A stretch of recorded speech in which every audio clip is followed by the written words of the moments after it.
welcome to another episode of Off the Menu. I'm your host, Vincent Franchini from Tumbler House, here with a docile Charles Coulombe. Docile? Yeah. Docile. I mean, I'm inoffensive. I'm easy to control. I'm not, okay, fine. If that's how you feel. At heart, you put on airs, but it's all in good fun. So I'm really a docile person. I don't attack. I'm a nice person, basically. Basically. That's very reassuring on some level, somewhere, to somebody.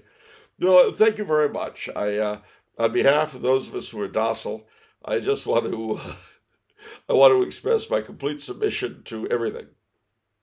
How's that? Wow, that's a lot. Yeah, isn't it? I feel very submissive all of a sudden. Wow.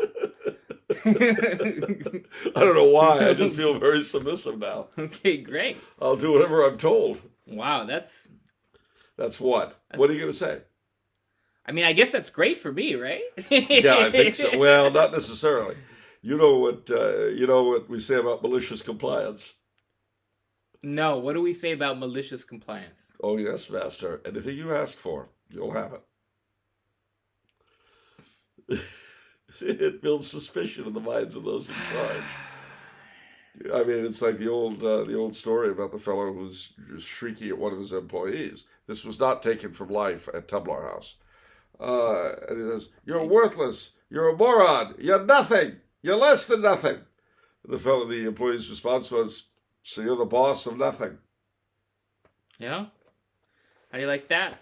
Yeah, exactly. He didn't very much. I think he fired the guy. But then he was the boss of nothing. Ooh. Yeah, see? Fire at your own risk. Do you realize if you fired everybody at Tumbler House, if you fired every single individual, you wouldn't have anybody working for you? Well... Yeah, think about that. Any Euclidean people, there's always the non-Euclideans. Where are they? Where are they, pray tell? Where in this building do they haunt? They're up a couple floors. Which one specifically? You got one in mind? I would say, yes? It's the 13th floor. Oh, the 13th floor. Did I ever tell you about the time I went up on the elevator? And it was funny because, you get out, you see the floors as you get out of the elevator. Yeah. And usually there's no 13. Yeah. Every now and then there is. Yeah. So but I didn't think anything of it. I got out, and it goes all the way to the 12th floor, and then the 13th, it stopped. The doors opened, and then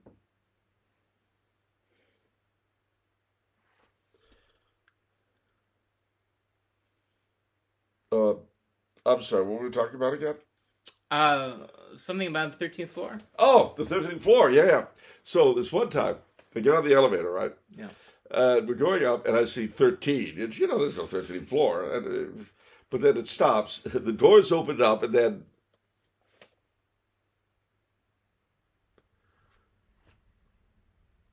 I'm sorry, what were we talking about again? We were in the intro, and you were saying how you're fully submissive right now. Ah, yes, that's right. I am fully submissive, exactly. And I found, since the third lobotomy, it gets easier. No, it's true. I did try the home lobotomy kits that you can get today. Like home COVID tests. They're made by the same company, I think. They don't work as well as getting it done professionally. Wow. No, it's true. You'll find the home lobotomy kits, the brain tends to grow back. When you get it done by a professional. Are lobotomies still a thing, or is that sort of like this pioneer turn of the century? That's a pioneer. That's one way to describe it. Yeah, it's let's just say they've kind of fallen into disfavor. Okay, yeah. It's like electroshock. Nobody really does that anymore. Interesting. Okay. Well, it had. I mean, believe the science. Lobotomies help.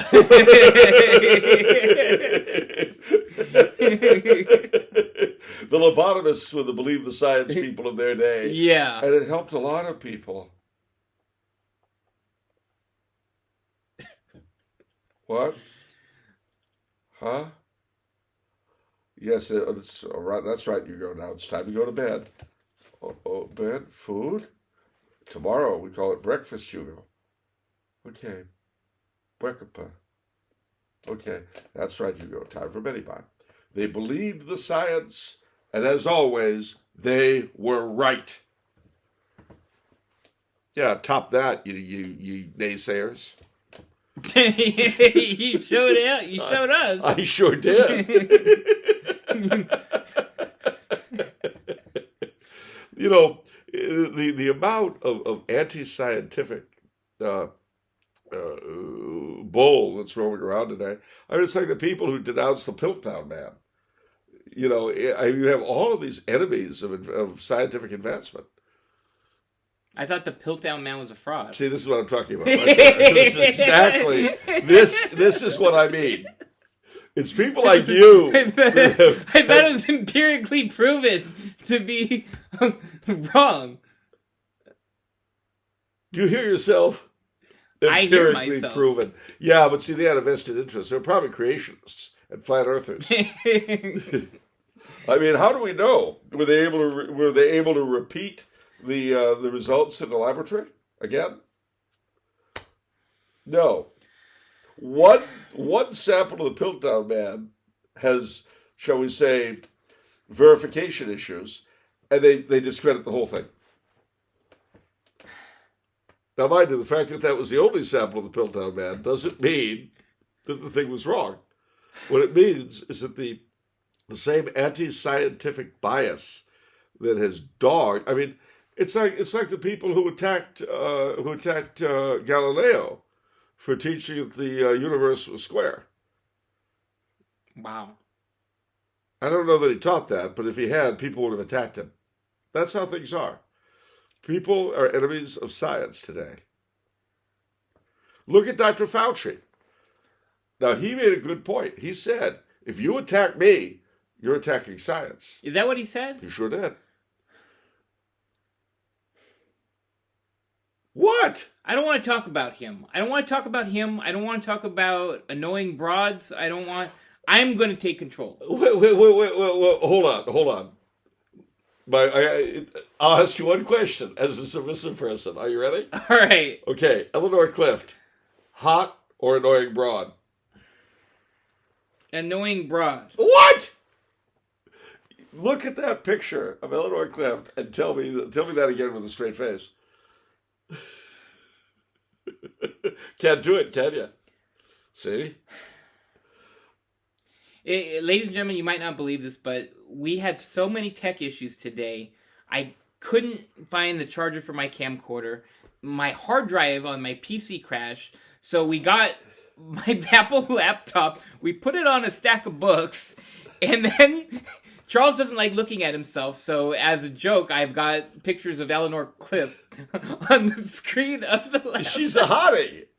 We know this. It's such a strange day. But that's how much we wanted to do this show for you. We were not going to let little things like, and plus the whole staff is off for Easter week. So we couldn't call anybody. And it was pretty tough. But despite this, and with the blessing, at least in terms of her picture, of Eleanor Clift, we are bringing you this show. And if you don't know who Eleanor Clift is, ladies and gentlemen, look her up and tell me with a straight face that she's not hotter than Taylor Swift. Yeah, just type her in Google, and we're looking at the one where she's in front of a big blue screen. That's what we're gazing at right now. Yeah, she sure is. And she looks, wow, she's a visionary. But at any rate, in other developments, yeah, other than lobotomies and the women who love them, what? I'm sorry, it has been a strange day, but a big question that I think everyone is really wondering about now is will the latest developments in the fight against dementia and Alzheimer's and all that, will there be breakthroughs soon enough to rescue this presidency in time for the election? No. You don't think so? You think Sleepy Joe is gonna... I think he's too far gone. There won't be a magic breakthrough? The poor man. The one good thing, though, that he's got going for him is that if he's ever brought in front of a senatorial commission to answer questions about his son, he'll be honestly able to answer he doesn't know. It's true. He doesn't remember being elected. I mean, how can you expect him to remember something about his son? And the best part is they brought in President Obama to shore him up. Hillary is the Clintons are to scandals what he is to just buffoonery. Where it's like, well, there's so much of it that it's just low expectations. So it's like, okay, here's more of this. It's kind of boring. Just okay, go away now. You're talking about the President of the United States. Yes, the brightest and the best, and we elect them over and over again. That's right. That's right. And that, just to refresh your memory, for those of you who don't recall, this is a little gem from the Civil Rights era. What did you learn in school today, dear little boy of mine? What did you learn in school today, dear little boy of mine? I learned our government must be strong. It's always right and never wrong. Our leaders are the finest of men, and we elect them again and again. And that's what I learned in school today. That's what I learned in school. What? That's great. That's wonderful. Remember, ladies and gentlemen, if you can't say that with a straight face, well, what good is mother and apple pie? Ask yourself that question. Or lobotomies.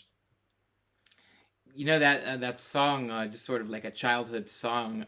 It reminds me of one of your favorites, "No More Kings," Schoolhouse Rock. Oh yeah, that's one of your favorites. It sure is. No more kings. We gotta have a president. No more kings. He gotta do what the people want.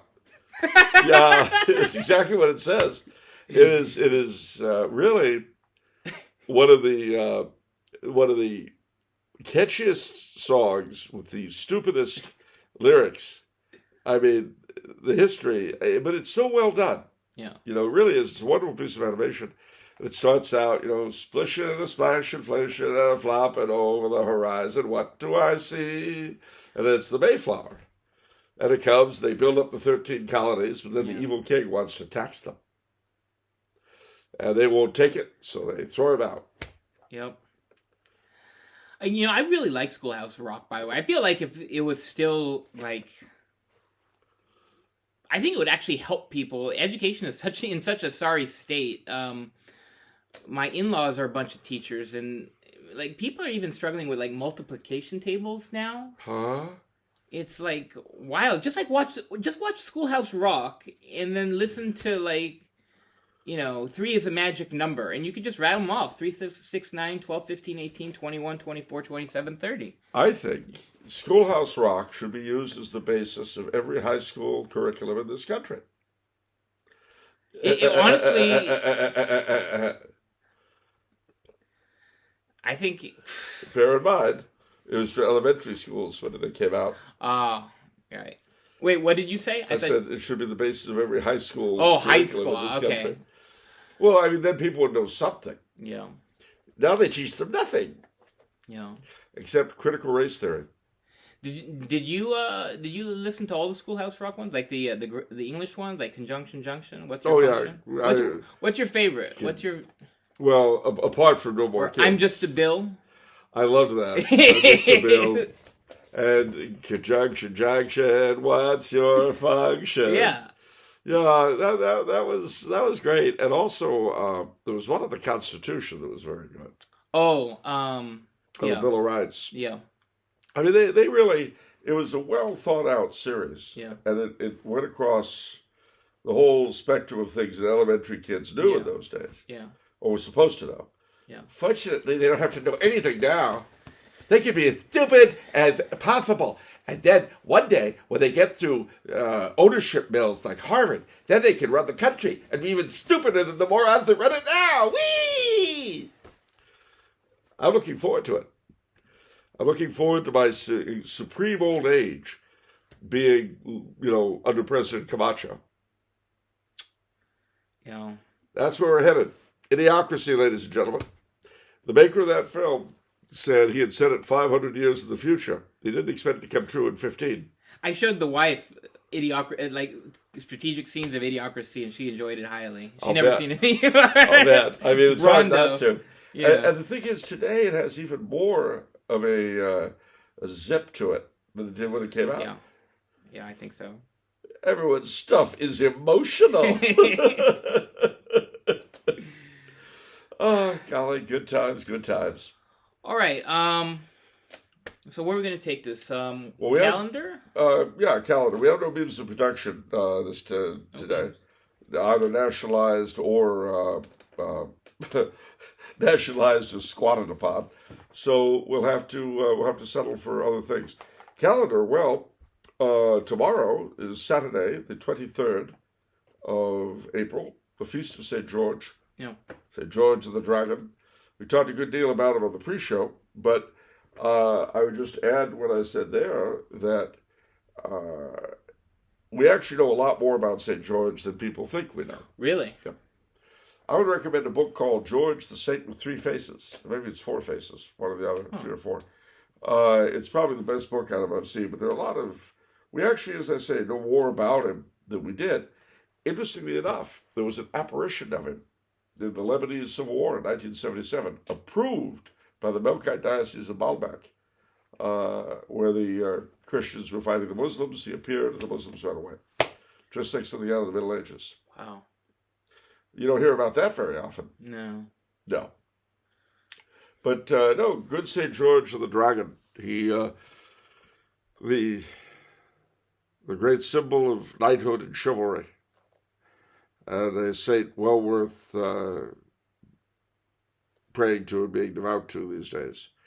Now, in addition to that, let's see. Well, today is Easter Friday, and people are tearing their hair out over whether or not to eat meat. The answer is very simple. You can prove your true devotion to God by how hard you condemn whoever differs with you. No, it's true. If you eat, ladies and gentlemen, if you're abstaining from meat this Friday, be sure to condemn everybody who isn't. And if you're not abstaining from meat, be sure to condemn everyone who is. Because, you see, God prefers that we hate one another than we actually improve ourselves. See, we feel, to the degree that I feel superior about myself, to that degree I'm a good Catholic. That makes sense. Listen, I'm on Twitter all the time. I know it. I didn't know that until I became a Twitterer myself. But now that I'm on Twitter, I realize that the essence of our faith is feeling good about ourselves through condemning others. I don't even use Twitter anymore. If you guys are sending in memes of production, I'm only taking from patrons right now. You're withdrawn from Twitter. I'm withdrawn. I'm turning into a hermit. That's terrible. When was the last time you drank poison? It's been a while. See? I warned you about this. See, ladies and gentlemen, our fearless leader here has real issues, real problems. You know, it starts with not drinking poison, okay? Then what? You stop stepping in front of trucks? What's next? You know, do you really think your future children are going to benefit from not having poison pumped into their heads? Is that what you think? I know. It's absurd. I mean, look. Catholicism is a proactive religion. Okay. Yes. Okay. To establish your bona fides as a perfect Catholic, you have to A, ignore the existence of non-Catholics, consign them to hell or not, they don't matter. Then, be sure to go after every Catholic who disagrees with you. And the fury, the fervor with which you do that will determine exactly where you go after you die. Wow. I'm sure that's heaven. It must be. You sound jaded. Jaded? You sound like you're fresh off a couple battles. No, I'm accepting. And actually, I'm not fresh off any personal battles. I'm just watching a few. Oh. And that's, you know, I'm not going to say what they were or who they are, ladies and gentlemen. If you're a Twitter person, you probably know already. In a few of the battles, I know one or both of the principals, but nobody's consulted me, nobody's asked my opinion, and so ain't nobody going to get it. Aww. No, it's true. And if any of them had, which some of them have, but if they had, I would give them my opinion privately. Oh. Because a brother helped by a brother is like a strong fortress. That's scripture. You know, I'll add a caveat to everything you're saying. When you correct somebody, make sure to call it a fraternal correction. Oh, I see. And that makes a difference. And that means you can say anything. You can make it as nasty as possible, as long as it's fraternal. I see. Okay. Well, that's my big pet peeve when I see that. It's like, okay, why don't you take the preface off and just say it more nicely? Well, mutatis mutatis, it's like getting nastygrams from clerics. And they always said, yours in Christ. I hate your sticky guts. I hope you fry in hell forever. Yours in Christ. Don't do that. Yeah. But, no, so that's, there is such a thing as fraternal correction, ladies and gentlemen. But you can tell it's fraternal when it's done privately. Right. Now, you might make the claim that the error is public. And that being the case, you should privately suggest to the person I don't know, the kind of respectful terms you'd like used toward yourself. That's always a good rule of thumb is if you had made a mistake, how would you want to be addressed? So, I know the golden rule, it's old stuff, Old Testament, but we've gotten past that now. We're an Easter people. But, private correction done in the way you would want to be corrected to bring about a public retraction in which you yourself are not mentioned at all, so you won't get any public credit for it. Sorry. And there are also two things that are really awful. One is, what I call the battered dwarf syndrome, is when you go after somebody who you conceive of as being weaker than you are, simply because you can't deal with those who are stronger than you are. Mm. I can't affect policy, my own diocese, let alone the Holy See. Yeah. So I'll take it out on people I consider weaker than myself on Twitter. Well, there's a word for that, but it's not a nice one. I call it the battered dwarf syndrome. What's the word? What, bully? Coward? I don't know. Coward. Yeah. Coward. I mean, if I get a real high out of trolling somebody who I presume can't get back at me, it doesn't say much about me. And see, that's another good thing. And this, by the way, ladies and gentlemen, I'm not just being sarcastic, because it happens to me too. When someone you dislike or disagree with or whatever does something good, is my first reaction one of a little disappointment? That's never a good sign. Yeah. And speaking as one to whom it's happened a lot, I mean, when someone I dislike intensely does something or says something good, that first feeling of, oh, gee. Yeah. Because the rest of the oh, gee that I can't let myself think about is, oh, gee, maybe he's not as bad as I thought. Well, I mean, that's the other thing where we always talk about, where I've kind of almost turned into a meme where, so-and-so, is he an angel from heaven or a demon from hell? Because... Both. I feel like that's, it's like, okay, when you disagree with someone, what good, how about focus on what good did that person do? Because so often I feel like people who get in these kind of things is that they see someone does bad and then he has done nothing good. No, not at all. Everything's evil. Yeah, although I have to give the late lamented Spy magazine credit. Okay. They read a picture. This is back in the 80s. Yeah. Of Hillary Clinton. Okay. Smiling, and the caption was Hillary Clinton,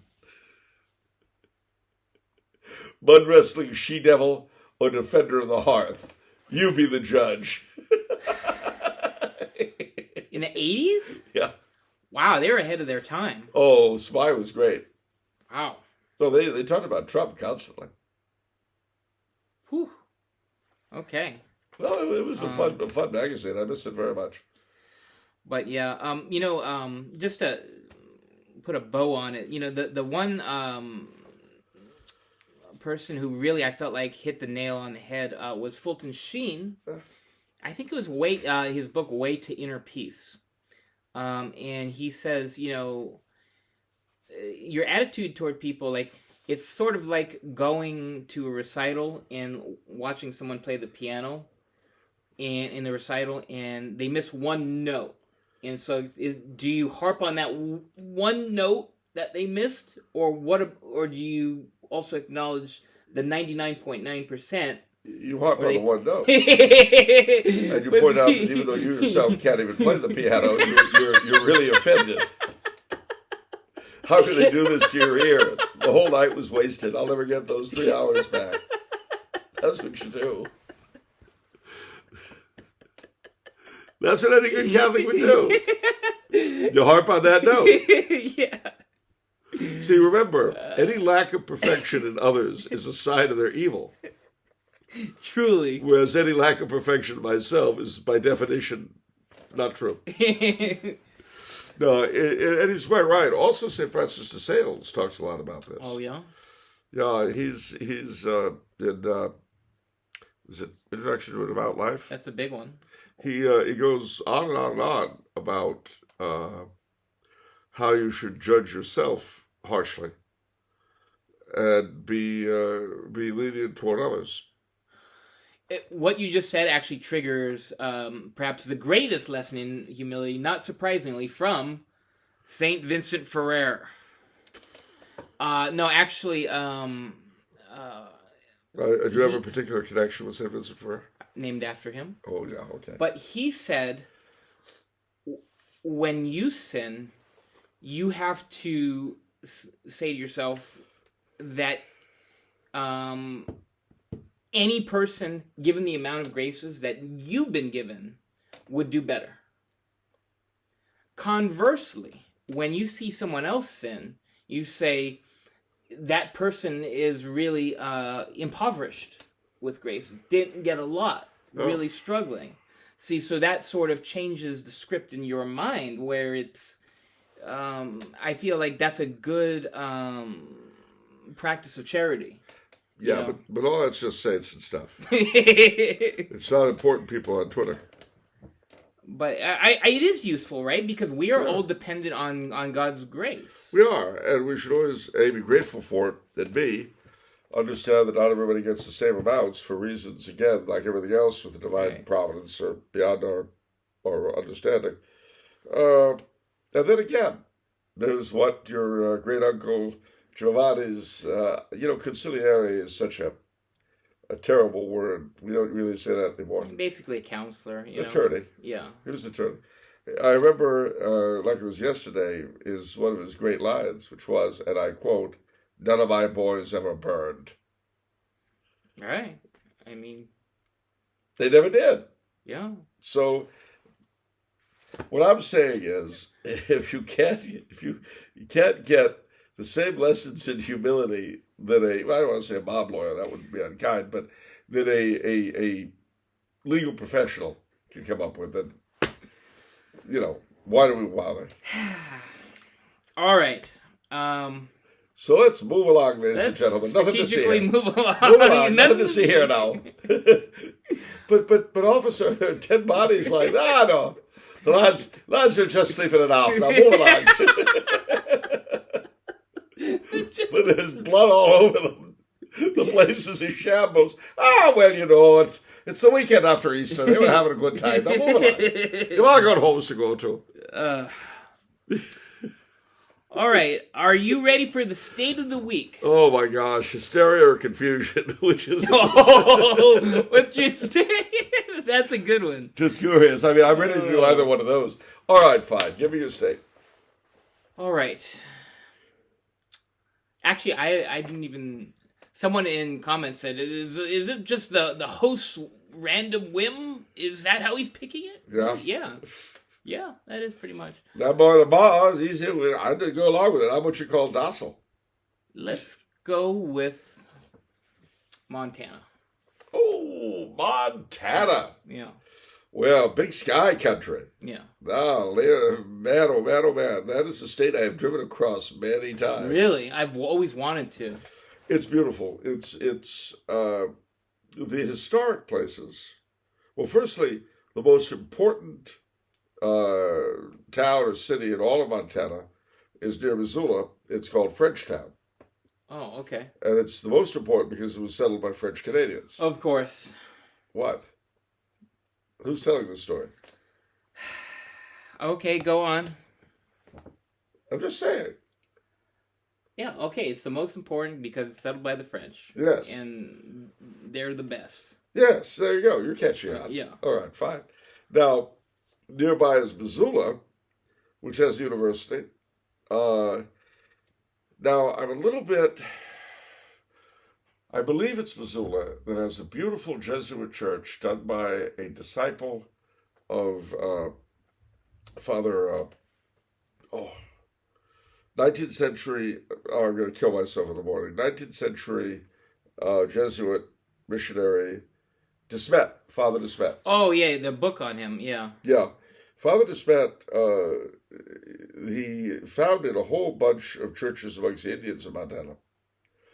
And two of the most famous, one is in Missoula. The other is off in the Flathead Reservation called St. Ignatius, but you can access it from Missoula. There's Butte, Montana, and Anaconda, which were both mining towns. Bozeman as a university. And they've got some old architecture. Yeah. Toward the far, far east of Montana is the Little Bighorn. But it slaps over into South Dakota. Oh, I didn't. Wow, that battle was way over there. I always pictured it more, I don't know, Oklahoma, Texas, Kansas type. Wow. Way up north. The Little Bighorn National Battlefield is in South Dakota, but the 7th Cavalry fought the Indians of Montana as well. You've got Métis settlements in places like Great Forks and Havre. Those are the wonderful people who are half Indian, half French Canadian. Again, more wonderful people. And through there and in North Dakota, you'll find little Métis settlements and shrines to people like St. Anne. Helena is the capital of the state. And they have a very beautiful cathedral, although it's been somewhat uglified in the interior, modeled after the Fortifkirche in Vienna. Okay. So it's quite lovely. Up north, in the northern part of the state against the Canadian border, you've got the Blackfoot Reservation and Glacier National Park with the Road to the Sun trail, which is a highway to the sun. Just incredible scenery.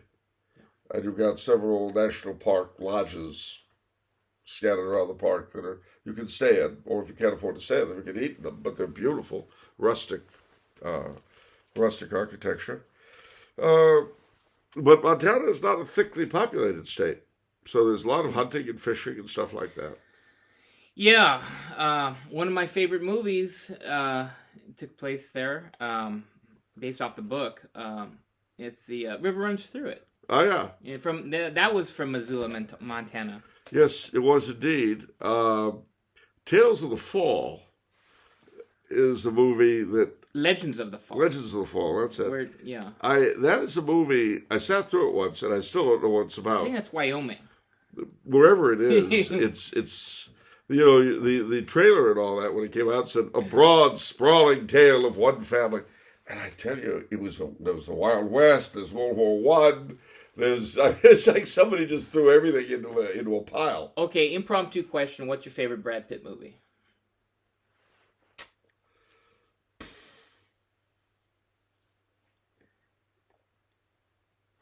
My favorite Brad Pitt movie. It's not A River Runs Through It? Really? No. Although he does a good job in it. Wow, he does a fantastic job in that one. Especially with the whiskey shop. What? I mean, he and his brother in the bar. Yeah. And he gets a Boilermaker. Yeah. He drinks it. He grabs the shot glass out of the thing with his teeth. Oh, okay, yeah. I focus on the important things. Clearly. I'm not like these dilettantes who just, they look at things like plot and dialogue and stuff. I look at the important things. No, the Meet Joe Black. Really? Death. Death Takes a Holiday is what it's based on. That's weird to me. I don't know. I watched that. I was like, okay, that's death. And she fell in love with death. And Death fell in love with her. And as long as he was in love with her. And there, nobody died. And it's taken off a play that my father was in a version of it off Broadway called Death Takes a Holiday. Only instead of being Joe Black. And bear in mind, a lot of it was filmed at the Huntington Library. Oh. So, the mansion scenes, that's all the Huntington Library. Oh, wow. But apart from that, it's a story, both the old movie and the play that it came from, I've always thought was fascinating. A little bit like the movie on Borrowed Time. They're both meditations on the important role that death plays in life. Oh, because in both Meet Joe Black / Death Takes a Holiday and On Borrowed Time, death is, on the one hand, doesn't want to, on the other hand, is prevented from killing anybody for a period of time. And life becomes miserable. Oh, wow. People get horrendously chopped up in car crashes and they can't die. It's just interesting. It was yeah. They're both very interesting things. And as I say, my father played Prince Kuriakin in an off-Broadway version back in the 50s. That was a play he and I discussed quite a bit when I was growing up. Wow. And it came to mind a good deal because I was equipped with a lot of elder relatives, who, including his mother, who, all during my childhood were popping off. And I found this very upsetting. Yeah. But my dad, after pointing out that he and mother would one day go that way, which in fact happened, pointed out the necessity, the way things are, the necessity of that happening. He said, imagine what would happen if no one died. The world would fill up. And no one could really learn anything. It's the shortness, the brevity of our life on Earth is what forces us to do things. Brad Pitt learns things in the Interview with the Vampire. Yeah, well, yeah, he learned that Tom Cruise was hot. Thanks. There's some things I Interview with the Vampire. I'll tell you, I like the book, but the movie. Yeah. My favorite Tom Cruise film was Valkyrie. Yeah. Because it was so good, I forgot I was watching Tom Cruise. Ooh, it's interesting. I love. You Can't Handle the Truth. I've seen it 50 times. A Few Good Men. Few Good Men. Jack Nicholson. Jack Nicholson. I love that one. I don't know. It's such a clever script. Well, it is. It is. So anyhow, that's Montana. Yeah.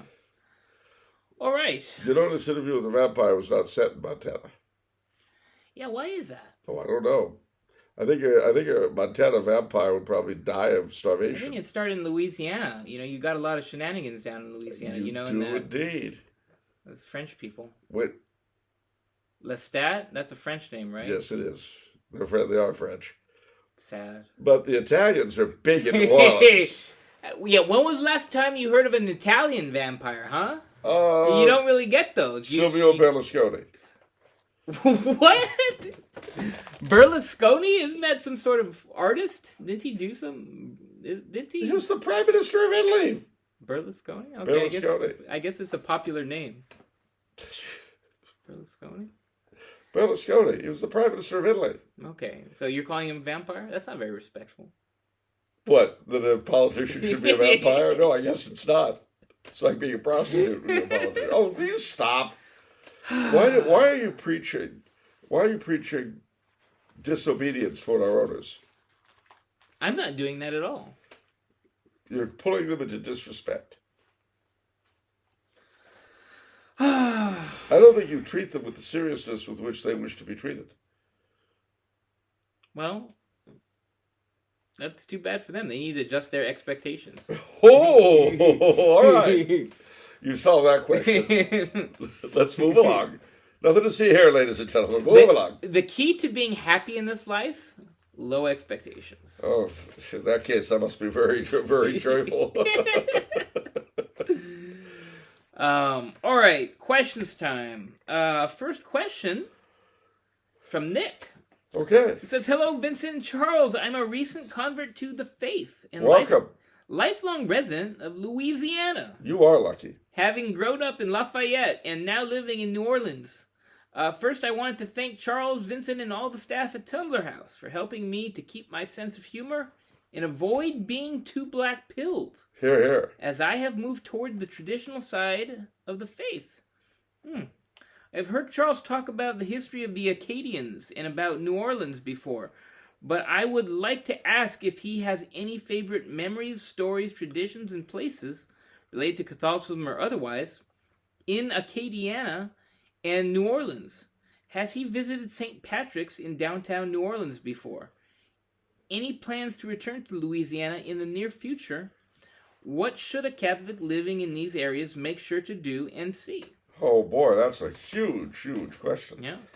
Well, to answer sort of at random, yes, I've been to Old St. Patrick's, and I love it. Despite the fact that it's the Irish church, it's the church I go to when I'm in New Orleans. Oh. I mean, I love the cathedral, but, you know, it's Old St. Patrick's has the Trinity Mass. There's, you know, where does one begin? Well, my favorite restaurant roundup in New Orleans, first and foremost, Antoine's. What do you get at Antoine's? Well, I could get several things, but a typical meal at Antoine's for me would be alligator soup, followed by oysters fauche. Now, most people get oysters Rockefeller, but I prefer oysters fauche. I like oysters Rockefeller, don't get me wrong, but that's what I would have. Oysters fauche. Noisette d'agneau, that's medallions of lamb, with, oh golly, they've got a particular sauce there, and I can't think of the name. Sauce, it's not coming. Anyway, mon chien de vin. Sauce mon chien de vin. And they're puffed potatoes. Or if it were a fish day, I would have pompano and papillote, which is the pompano fish with various spices and goodies and all that cooked in a bag, which is quite good. For dessert, probably baked Alaska. And then I would finish it off with Café Brûlot Diabolique, which is a heavily liquored coffee that they set aflame. And they pour all over your table, and it's quite nice. I love Antoine's. But not the only restaurant I like there. I love Galatoire's. Arnaud's is okay, but Toujague's I'm very fond of. They've just moved again. Let me see. So favorite memories, stories, traditions as well. Okay, well, the Réveillon, the Christmas Eve dinner at the Roosevelt Hotel.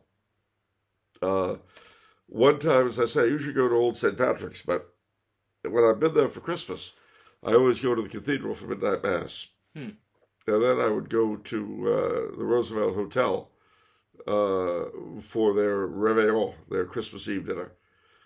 And then I would have fresh oysters, alligator soup, or turtle soup, depending on what they have. They have various other things, but the oysters and the soup stick in my mind. But I love the Christmas Eve Réveillon. Mardi Gras, of course, comes with a ton of traditions. The king cake on the Epiphany, which that's a custom I really love. I do love the whole Mardi Gras thing. One of the things I love the most is that, I don't know how it is now, but see, Mardi Gras New Orleans is supported by different Krewes, as they're called, which are semi-secret organizations, spelled Krewe. So there are a lot of them.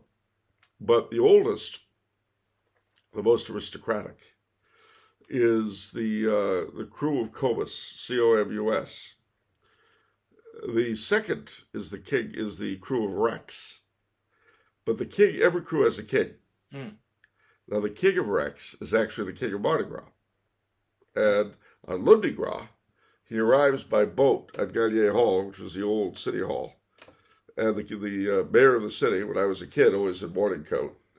Now, in moron hat and stupid jacket. But the mayor of the city will give the king of Rex the key to the city to show his dominance over Lundi and Mardi Gras. Mm. Now, in the weeks before, from the Epiphany on, the different Krewes have had parades and they've had balls. But the balls of Rex and Comus are held at opposite ends of the Roosevelt Hotel. Now, Mardi Gras ends at the stroke of midnight. It becomes Ash Wednesday. Yeah. Just before midnight, even though Rex is the king of Carnival, Comus is the older and more prestigious Krewe. So, just before midnight, the king of Rex and his court cross the hotel to the Comus ball. And the king of Rex, just at the stroke of midnight, toasts the king of Comus, and Mardi Gras is over. Mm. And the police ride through the streets, to get everyone, to stop. It really, I love that. Yeah, I love that. And there's so much one can say about Mardi Gras, but that's not all there is. All Saints Night, I should say. People descend on the cemeteries in New Orleans and light candles. They fill the cemeteries with light, just like in Europe. Mm. And, I live here in Trumau. They do that every year. Also, All Saints. It makes me think of New Orleans. The lights everywhere. The Good Friday, of course, is a day off. The St. Joseph's tables are very big in New Orleans because the Italians, so big that they've spread to black parishes. Oh. Yep.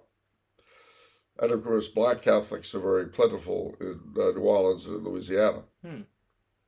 Most Catholic blacks that you'll meet elsewhere in America have their roots either or both in Louisiana or Maryland. Hmm. Those are the big centers of black Catholicism in the States. Okay.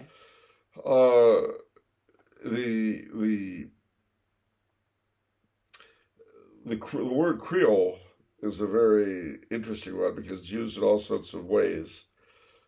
Some people think Creole means, necessarily having black blood, etc. It's not true. Creole originally meant a person born in the colonies. And also anything from the colonies. So you can talk about Creole dogs, Creole tomatoes, etc. But what happened is that under the French, you had what was called the Code Noir, the Black Code. And what this meant, amongst other things, was that if you fathered a child on a slave, you were required by law to bring the child up as your own. Now, what did this end up doing? Well, you ended up creating two kinds of Creoles who were related to the fathers. Okay. The Creole Blanc, the white Creoles, and the Creole de Couleur, the Creoles of color. And to this day, these two groups exist side by side. They don't speak French for the most part anymore, but they're still very identifiable. They have their own particular institutions. Yeah. That you get out to the countryside. That's where you come into the Cajun country. And the Cajuns, of course, are the descendants of the Acadians who came from Nova Scotia. Hmm. But they, in turn, have two major divisions. the bayou or swamp Cajuns and the prairie Cajuns, determined, you guessed it, by whether or not they live in the prairies or the bayous, but they have rather different folk cultures as a result. We have the Spanish descendants of the Canaries in St. Bernard Parish, south of New Orleans. They're called the Isleños. And the most famous of them was Judge Leander Perez, who ran St. Bernard's and Plaquemine parishes. Parish in Louisiana, they have parishes instead of counties. Ran them with an iron hand. He was the boss. So much so, they have an artificial lake there that's named not Lake Perez, not Lake Leander Perez, but Lake Judge Perez. Well, that's kind of a tradition in Louisiana history. New Orleans, for a long time, was run by a machine called the Regulars, who were alternatively with and against the Bonaparte of the Bayous, Huey Long. I mean, I could say a lot about Huey Long, but moving north, the southern part of the state is Francophone and Catholic. Most of the northern part of the state is typically Southern Baptist. I always say that Shreveport and Monroe were invented as sort of bolts to keep Louisiana from floating to heaven. But there was an island of Frenchness around Natchitoches and Coucherville and places like that, and the between Natchitoches and Campton. And Natchitoches, in addition to having its own kind of gumbo, etc., have meat pies that are specific to that part of the world. You also have some Spanish descendants and Spanish Indian descendants in around Zwolle and places like that. Zwolle, however you say it. Manny, Robeline, descendants of the Lausadaise colony. All right, so the other interesting thing about Louisiana, well, there are lots, actually. I think you probably could do a couple episodes worth of Louisiana. I really could. I mean, and it's probably, if it's not my favorite state in the Union, it's certainly one of my 2 or 3. Interesting. I mean, I love the culture.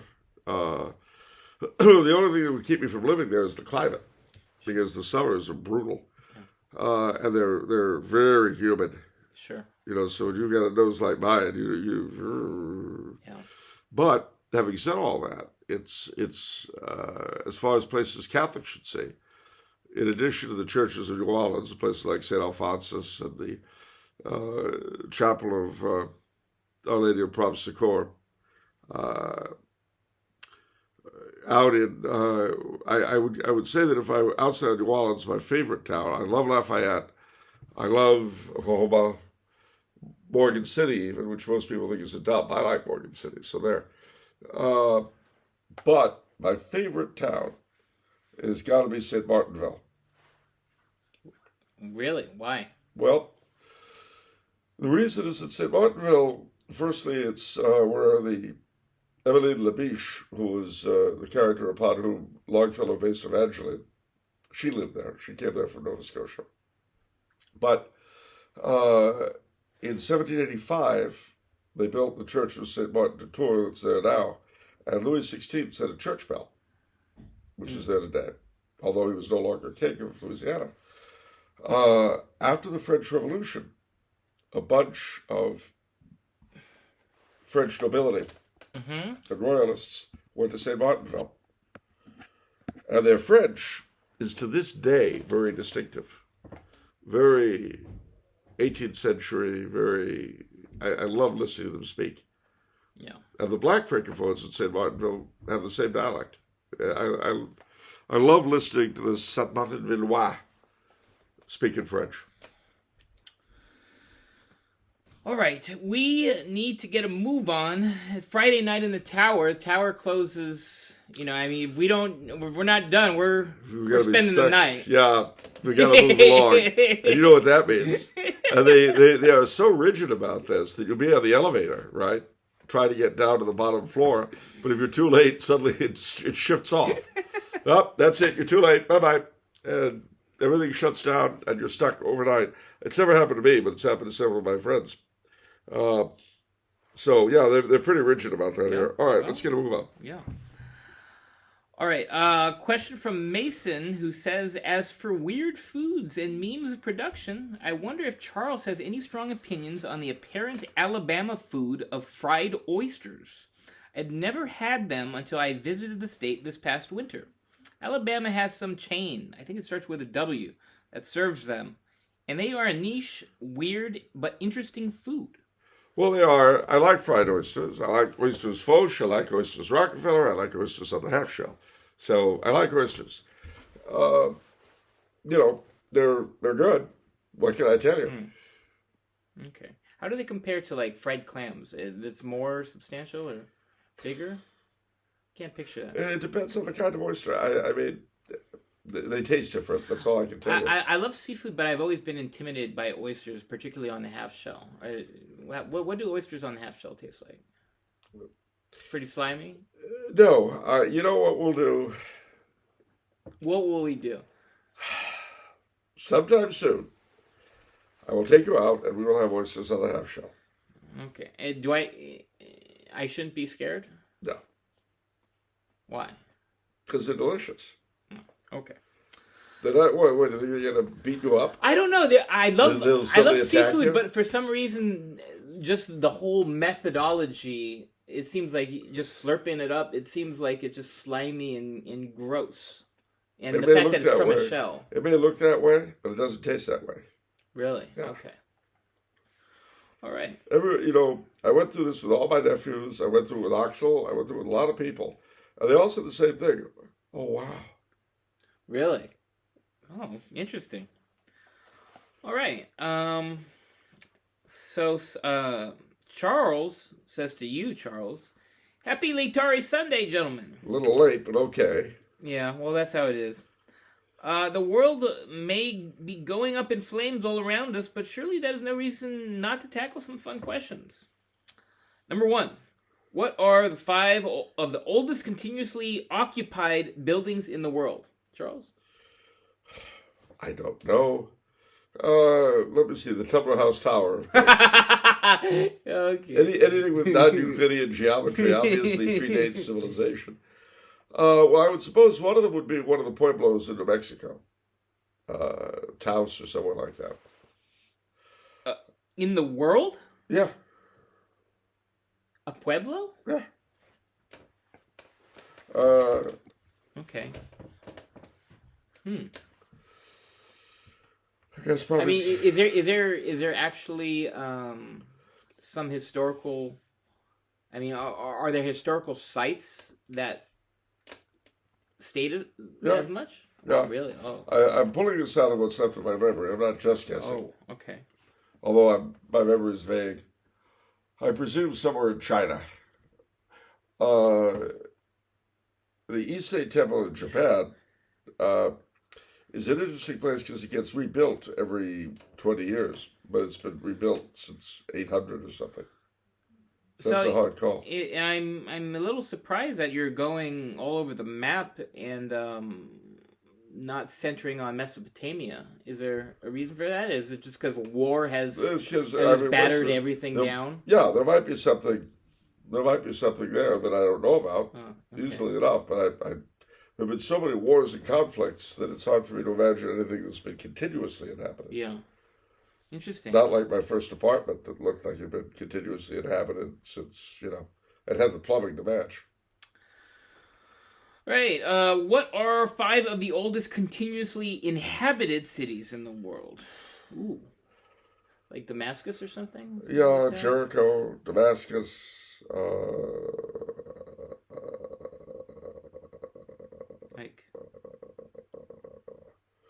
That's probably an easier one. I mean, because that's going to be... Slightly. Yeah. Well, I would say Damascus and Jericho. Anything interesting on any other continents?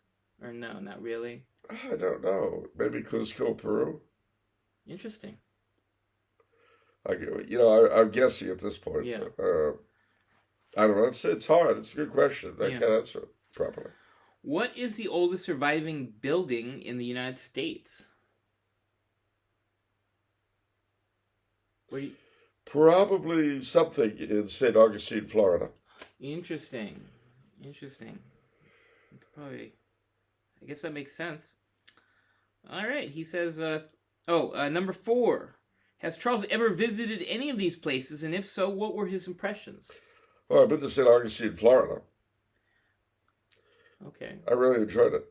It's the oldest continuously inhabited European settlement in the United States. Is it like an old fort or something there? Yes, it has, Fort San Marcos is there.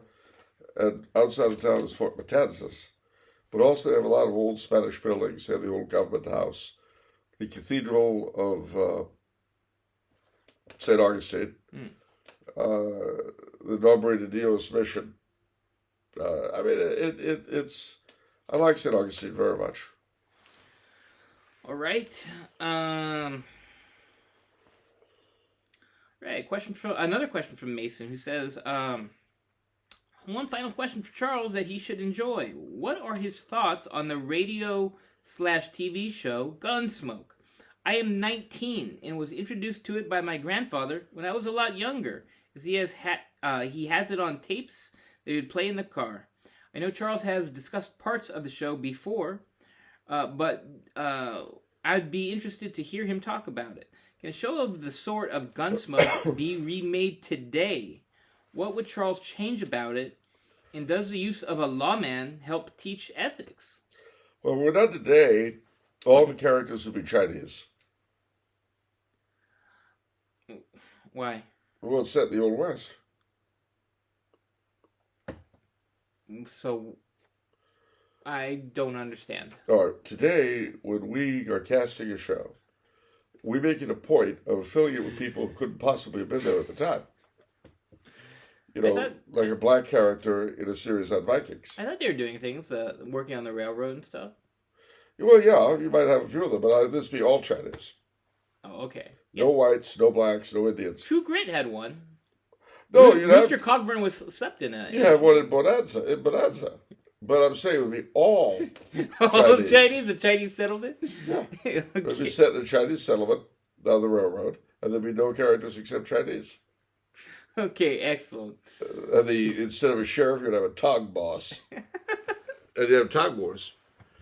And it would be great. No, firstly, the problem that you run into today is that in the older programs, the settling of the frontier was seen as by and large a good thing. Because, of course, we come out of it. Yeah, right. And it was seen as a good deal. Now, of course, it was terrible. It's just awful. Just, there shouldn't be any medicine or food or clothing. And nobody should speak imperialist languages like English or Spanish. We should all be speaking indigenous languages attended purely by medicine men that wear breech belts. What? And that's how I would cast it today. Also, if I were to do it today, it would not be in English. It would be in Lakota or Navajo or a language like that. Asian-speaking Navajo? Yeah. Okay, I'd watch. Yeah. And no subtitles, no cheating. Okay. But seriously, all that aside, the Westerns of yore were very much into morality. And they were usually morality plays, actually. Sure.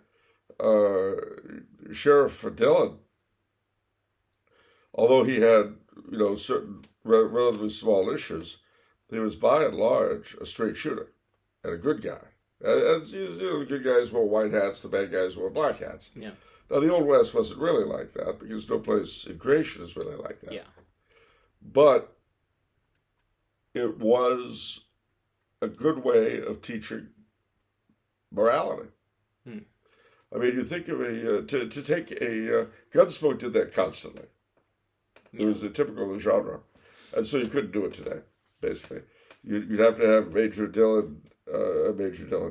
Sheriff Dillon would have to be basically shacked up with Kitty, who would, instead of it being suggested that she was a semi-madam, she'd definitely be one. And you'd probably open up with the two of them in bed every day. That's what they would do today. Doc Stone would be a total drunk. It would be really depressing to watch. Kind of like Game of Thrones in the West. I see. But having said all that, you take most of the old westerns, to include Gunsmoke, the epitome of them. Two films come to mind. Yeah. One was High Noon with Gary Cooper. Yeah. And that is the epitome of the Western morality play. The Tin Star was the name of the story it was taken from. And here, you have a man, for his own sake of honor, standing up when everybody deserts him. Even temporarily his wife, his newly married wife, although she rallies around in the end. Yeah. Being Grace Kelly, this was really good training for becoming Princess of Monaco later. Hmm. But, do not forsake me, oh my darling. And if I don't do this, I'll lie a craven coward in my grave. That was the sort of values that the Westerns taught. Toxic masculinity. Oh, gee willikers. Oh. Then you look at the other one, the man who shot Liberty Valance. Another exemplar of the same sorts of values. You've got John Wayne as the strong, silent rancher who basically gives up the girl he loves to a man he considers, on some level, a better man than himself. Yeah. Even though he's not as great a shooter. Yeah. And of course, there's the wonderful end of the story when Jimmy Stewart tells what really happened, and the fact that John Wayne was the fellow who did it. And then they just, they refuse to write it. And the fellow says, when it's an old thing in the newspaper racket, if you're confronted with the reality of the legend, print the legend. Yeah. Which is, again, typical of the West. And then, of course, you see Jimmy Stewart and his wife are kind of bemused by that. They go out, and then the conductor says, "That's all right, sir. Nothing's too good for the man who shot Liberty Valance." And Jimmy Stewart's like, "Oh, great." Yeah. But that, too, it's not as black and white as High Noon. Yeah. But it certainly teaches important truths. Yeah. If I were to direct, I don't think you could make such a show today. There's elements of various things that I like. There's a lot of things wrong with this movie, but one of my favorite movies is No Country for Old Men, which was in 2008, and so that was based on a novel by Cormac McCarthy. And have you seen the movie? No, I've heard about it. Okay, but in it, everybody. It sounds discriminatory to me. Everybody is sort of out for themselves, and the theme is, the author's take on evil is it's pure chaos. Anton Chigurh, the villain, played by Javier Bardem, pure chaos. But I think a lot of people mistake it that because Josh Brolin, the guy who has the money, that he's the protagonist. But I don't believe he's the protagonist. He ends up, I'll avoid spoilers, but the man who I believe is really the protagonist is the sheriff, Tommy Lee Jones. And he's comes from this ancient lineage of Texas sheriffs, and he wants to live up to them. And he's the only man in the entire movie who is doing what he wants to do, or who does based on what is right, rather than what's in it for me. Yeah. And it's kind of something that's hammered in the whole movie. It's this, I'm trying to get out of a jackpot. Give the taxi driver some money. He's like, it's going to take more money, or, give me your shirt. What's in it for me? Here's $100. Everything's transactional, and except for Tommy Lee Jones. But he sort of laments because he sees so much evil in the world. It's like, what can you do? So, well, it's funny. one of the reasons why films today, I think, are so dispiriting, that again, I hate to bring up Game of Thrones again, but there's no good. Yeah. There's just different kinds of evil. Yeah. And, the only thing I can say is that the way the film industry is collapsing financially is a tribute to that. Because at the end of the day, people want to know and believe that there is good and truth. Let me get your opinion on a movie. It's funny. I regard it as a modern movie, but then it's actually 30 years ago, which tells me that I'm getting old. Did I mention you're getting old? It's I've always considered it's a Western for people who don't like Westerns. It's Tombstone. Oh, yeah. With Kurt Russell, Sam Elliott, I feel like Sam Elliott's character in that movie, very just doing the right thing. And Val Kilmer is Doc Holliday. Everybody loves Val Kilmer in that one. What do you think of that one? Is that okay? Is it kind of... Ish. I mean, it's not entirely a morality play, but it's far from completely amoral either. Yeah. But again, I like my morality plays. Yeah. I'll be brutally frank. Sure. There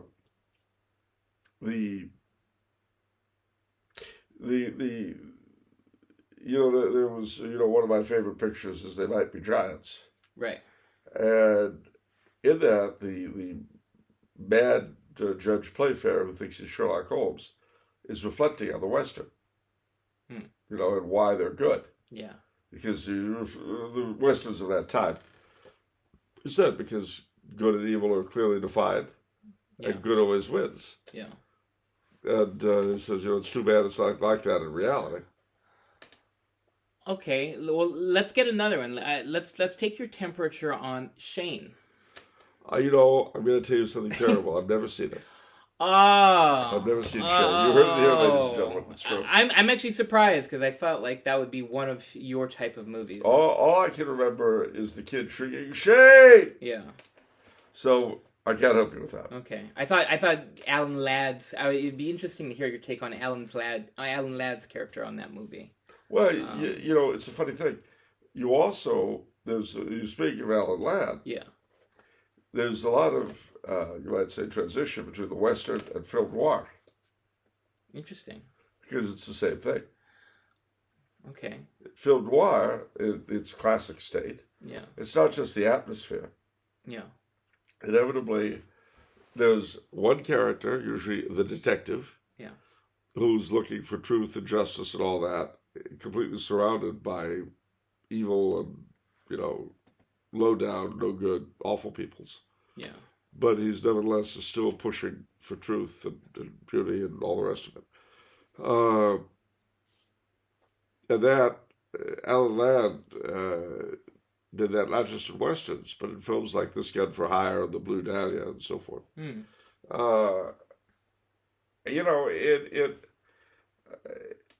People forget just how much of early Hollywood, that is before the 70s, really put out a whole genres of morality plays. And Westerns were the morals were obvious. Noir, it was very muddy. But usually, the good guys won. Is that... Well, I guess that's true. Yeah. Yeah. I mean, you think about it, something like one of my favorite endings, spoiler alert, is The Maltese Falcon. Sure. Where, he's saying, he's going back and forth. He's in love with Bridget O'Shaughnessy, but he's going to send her down the river because she killed his partner. Yeah. And he says, it doesn't matter even if you don't like it. He's your partner. If someone drills him, you got to do something about it. And maybe I love you, maybe you love me, but it doesn't matter. The one thing is, you'd hold this over my head the rest of my lives. And and then he goes up for a number of different reasons why he can't do it. Yeah. And of course, the typical noir, she gets to the elevator and you see the cage, you realize, well, Bridget's going away for a while. Interesting. Uh, we've talked about this a lot, but I can't resist. I have to ask you one more aspect of it, which is, what about John Wayne? I feel like I have to, because I love John Wayne so much. I love the Searchers of, what is it, Rio Bravo. John Wayne defeated every enemy this country ever had. He beat them all. So, I mean, do you feel like his stuff is sort of a morality play at all? Yeah, Like, yeah. Okay. I mean, and he, he was so conscious about it. He was an interesting man because, he wanted to be the Macho Man. Part of the problem was his real name. Part of the problem? For him was his real name. What was his real name? Marion. Oh. Yeah. So he always had to be the Macho Man. And then in World War II, he didn't go into the army. He stayed in Hollywood and made films. So that kind of ate at him. And as a result, I think, it brings a certain pathos to his films and also explains the brio that he put into them. I mean, he did films like She Wore a Yellow Ribbon that were just, I mean, you want to, there are very, very few what I call male tearjerkers. And usually they've got to do with the relationship between father and son, usually. Yeah. But She Wore a Yellow Ribbon was definitely the latter because he's dealing with the memory of his wife who died 10 years before. He's the commander of this obscure Western post, and all sorts of other things are going on. He's about to retire, and that's very hard on him. And leave the post where his wife is buried. Yeah. There are all sorts of other things going on, but that's the typical John Wayne role. Yeah. Man against impossible odds. Another he did that people aren't that familiar with, The Enemy Below, where he plays a U-boat captain. I don't know. Anti-Nazi. Wow. Yeah. I love U-boat movies. I'm surprised I haven't watched this. Wow. Okay. You could give the Conqueror a pass. He's not great as Genghis Khan. Even looking at that, he looks weird. Sure. There's something about this that just... Yeah. I do believe if you're going to have, an Asian, I'm not rigid about it, but probably it's better to have an Asian actor. Yeah. That reminds me of,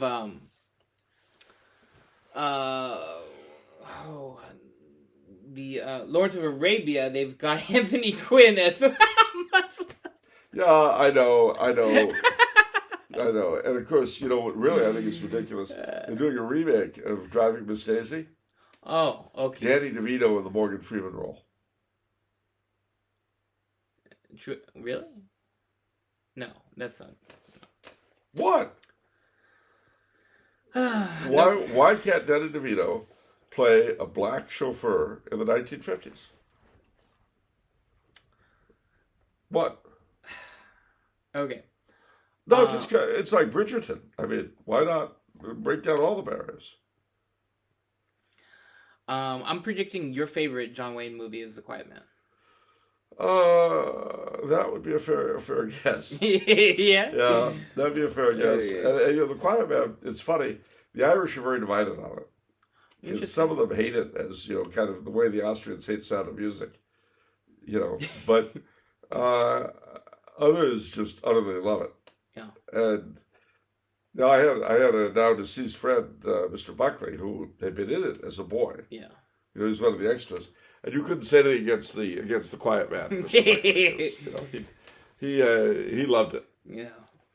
But it was an interesting film, and of course it bred on stereotypes, no doubt about it. Little old fellow with the party of the first part and the party of the second part. Now don't you be playing pity patty fingers in the holy water font. You mind what you're doing there. Yeah. And then of course when he comes home to the ruins of his cabin and he hears his mother's voice, it's actually that too. There's a song called "Kill Kelly Ireland," which is a series of letters from the mid-19th century, from a father in Ireland to his son in America, who's gone over. and they're at 10-year intervals. And it's dreadfully sad because in those days, it's not like now where you can hop across the Atlantic and not notice. In those days, usually, if you crossed the Atlantic, you were going to stay there. Yeah. Now, sometimes people would go back and visit, but not that often. So there's the constant thing. It's all the father's letters to the son, and you get what the son had written. So it says, in the constant, you may even come home for a visit. How good to see you again. But of course, he never does. Mm. And he sends pictures and so forth, but it just doesn't happen. But the funny thing is, at the very beginning of the thing, because the father's illiterate, it says these letters, my words are being taken down by your friend the schoolmaster, Pat McNamara. And he's apparently, at the very end, when the news comes that the father has died, it's signed Pat McNamara, your friend. Mm. And you realize that Pat McNamara has been writing these letters for the father all these years and never injecting anything of his own. Oh. Until the very last one, he says, I'm very sorry to tell you that your poor old father has gone. And he was happy and cheerful, helping with the children. He spoke of you just at the end. So sorry to give you this terrible news. Signed, Pat McNamara, your friend. Mm.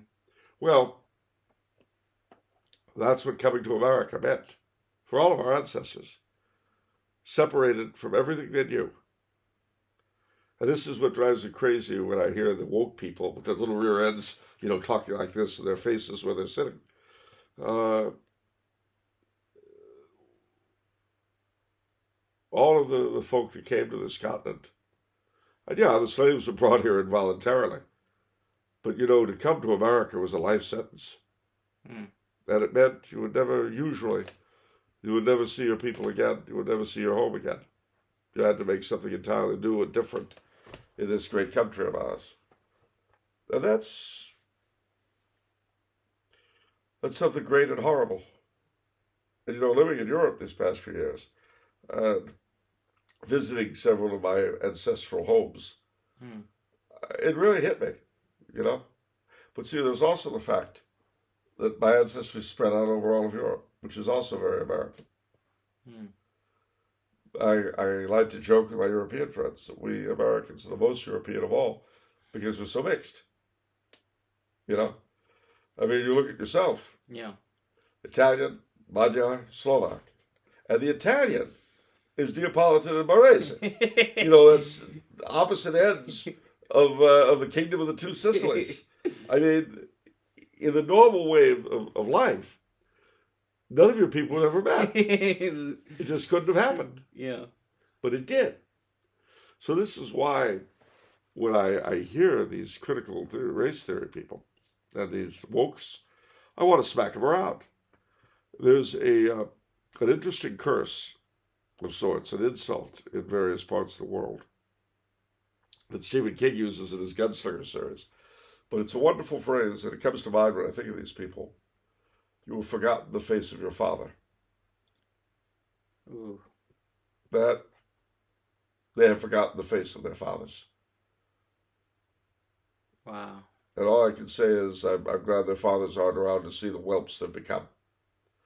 It's one thing through circumstances to be dragged down. It's another thing to make yourself a worthless scumbag. Wow. That's quite a curse. Yeah, you have forgotten the face of your father. Let it never be said of us or of any of us that as Tiny Tim observed... Oh, sorry. Slipping into the end of A Christmas Carol. All right, moving on. It is time for a question from Vendée Radio. Ho, ho, ho. What you got for us, Vendée? He says, please, can you tell us the story of Operation Rescue? You said it, quote, had abortion on the run, unquote. It was very hard to get information on what happened exactly.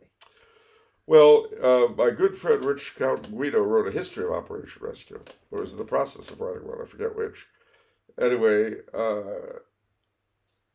there was a lady, we're going back now to the late 80s, early 90s, called Joan Andrews.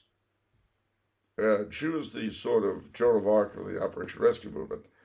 I believe, and I could be wrong, and I'm sure people will correct me, but I believe she was the one who came up with the idea of going into, first bearing in mind that abortion is murder. Yeah.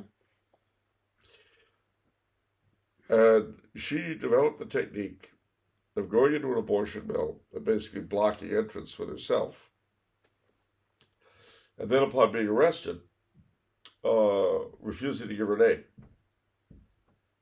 calling herself Baby Jane Doe, in solidarity with all the murdered infants. Well, she spent a lot of time in jail, lots and lots and lots, and was terribly abused. Because, see, the regime loves... What time was this? Late 80s, early 90s. Oh, because I was going to say, I mean, wouldn't she have been fingerprinted or in some database or something? No, she refused. You can refuse that? Yeah. Okay. I mean, they knew who she was, but it didn't matter. Oh, okay. You know, for legal purposes, she was Jane Doe. So, this began for 5 or 10 years, Operation Rescue mounted. It got bigger and bigger, and more people joined it. And, as I say, they would target a particular abortion mill, go in, and basically flop around and make it impossible for people to go in or out. And the idea of calling yourself Baby Jane or Baby John Doe was an act of solidarity with the murdered. And they offered up their prison time for the murderers and for the society as a whole. It was so corrupt. And still is, see, but the difference was back then there were still people who had a problem with it. Wow. And for a while, as I say, it got pretty big. It was, and the proof of the pudding is the reaction became increasingly vicious. So much so, here in L.A., you remember Chief Parks, who lost his job because of his mishandling. Well, that was a funny deal, because in L.A., the rescue people were treated particularly brutally at Parks's order. Of course, ordered by the big Tom, Uncle Tom Bradley, mayor then. Okay. So he was very abusive to rescue people. He never brought up on any charges for it, but his career was ruined by the riots, which were Uncle Tom Bradley's fault, not his. I've always seen this interesting in life, where people who are guilty of one thing escape the consequences for it, but they get punished for something that wasn't their fault. There's a sort of divine justice in that. Anyhow, look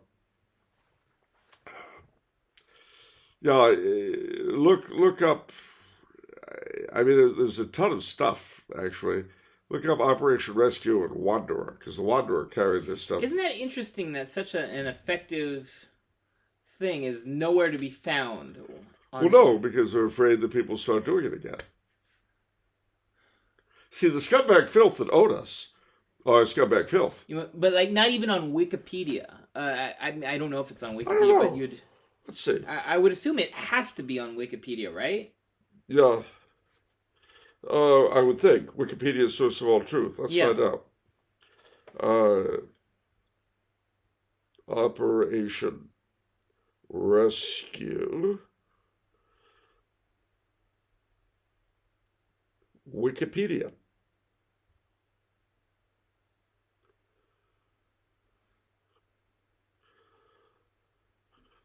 There it is. Okay. There it is. The United States anti-abortion. Okay. Oh, you clicked the New Zealand one. Oh, Operation Save America. Formerly Operation Rescue National. Yeah, Randall Terry was the guy that. They after Randall Terry, they got into problems. Name dispute.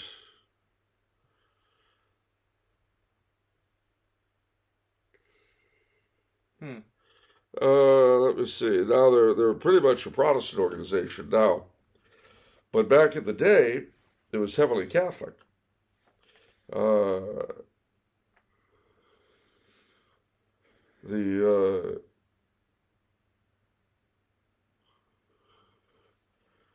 me see.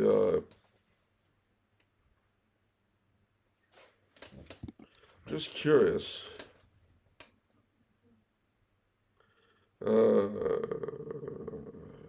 After the Freedom of Access to Clinic Entrances Act was signed into law in May 1994 by President Bill Clinton, Operation Rescue West implemented new tactics that did not involve arrest.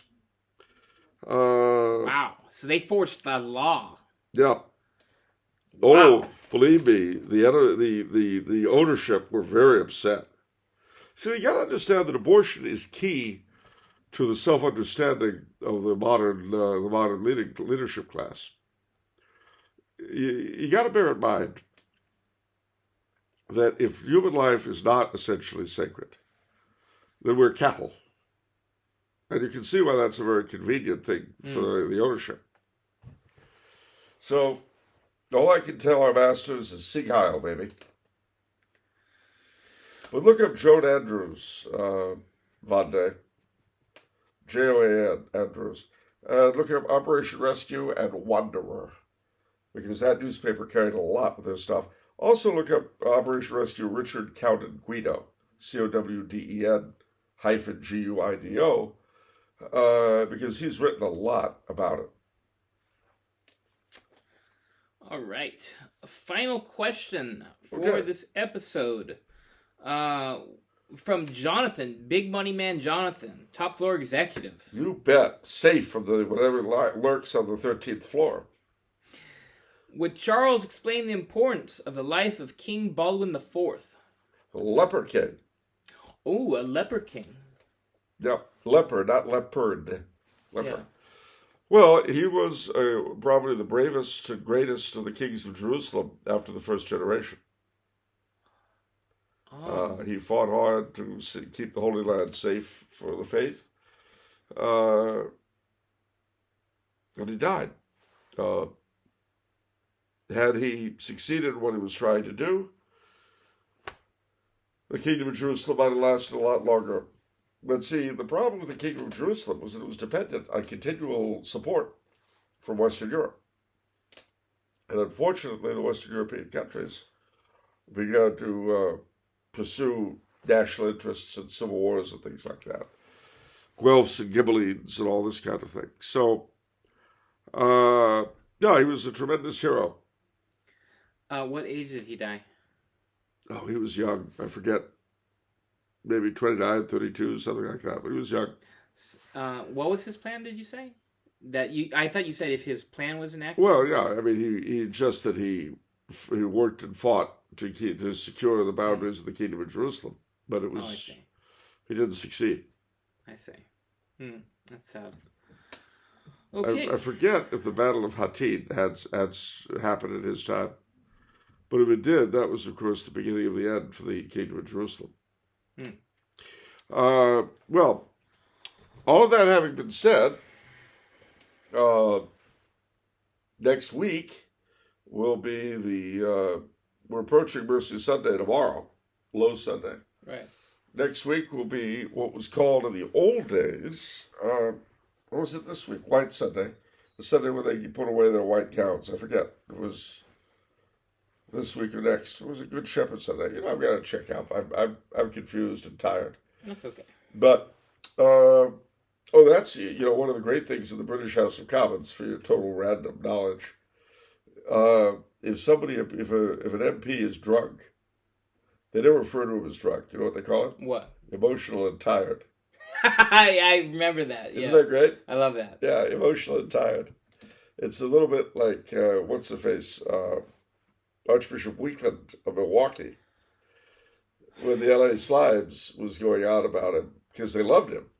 But he obviously did some terrible things.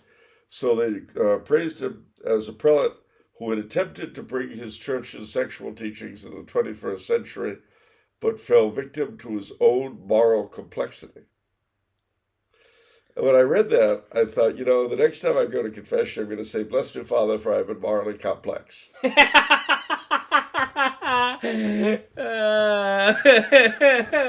Morally complex. I've been morally complex. That's right. We don't do sin anymore. We do moral complexity. I like that. Oh, man. Oh, I'll tell you, ladies and gentlemen, the madness only grows. But remember, in the immortal words of the Rocky Horror Picture Show, stay sane inside insanity. Yes. So we appreciate you guys watching the whole episode. Thank you for being here with us. I apologize for the audio visual. It's on the laptop, so I apologize if the audio is less than stellar, and so too with the video. But and if you get migraines from watching it, too bad. By the way, before I forget, the film I saw recently that was a terrible disappointment? What? Sir Gawain and the Green Knight.